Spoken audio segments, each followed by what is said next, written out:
Imos coa información deportiva. Cambio de posicións na segunda futgal. O Abanqueiro faise co-liderado do grupo nunha xornada na que todos os equipos da comarca, Agaso, Atlético, Oleiros e o Queiruga, puideron sumar.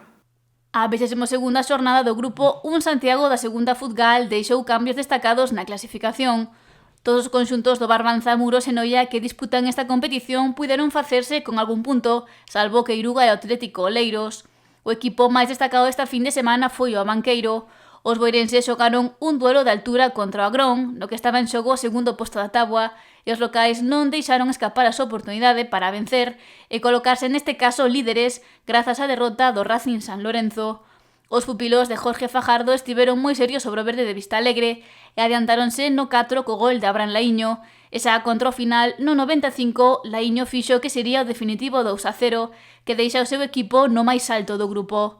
Tamén foi unha xornada positiva para o Sporting Lampón, que superou o Queiruga no derbi comarcal da xornada. O inicio estivo igualado e houbo intercambio de goles, polo que no 7 o marcador lucía xa o 1-1, pero os boirenses adiantáronse no 17 dende o punto de penalti, vantaxa que ampliaron no 50 co 3-1 que sería o resultado final. O Lampón é cuarto, mentres que o Queiruga é antepenúltimo. O Lesende sumou de 3 logo de superar nun gran encontro o ata agora líder, o Racing San Lorenzo. Os de Lousame tomaron a dianteira no minuto 12 e no 33 xa mandaban co 2-0. Sen embargo, os visitantes acurtaron distancias no 35. Pasada a hora de xogo, o Lesende fixo o 3-1 e o San Lorenzo contestou no 84 co 3-2. Sen embargo, no 95 os locais puxeron o definitivo 4-2. Con este triunfo, o Lesende pechou a xornada no 7º lugar. Un posto por debaixo está o Xuventud Aguiño, que igualou forzas co Rois.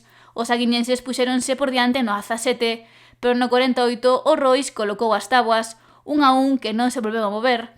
E o Atlético Oleiros non foi rival para o Luaña. Na primeira metade o conxunto local xa vencía por 2-0 e tras o paso por vestiarios os ribeirenses tampouco atoparon solucións para loitar polo encontro, encaixando 2 tantos máis. 4-0 final, derrota do Atlético Oleiros que é agora noveno.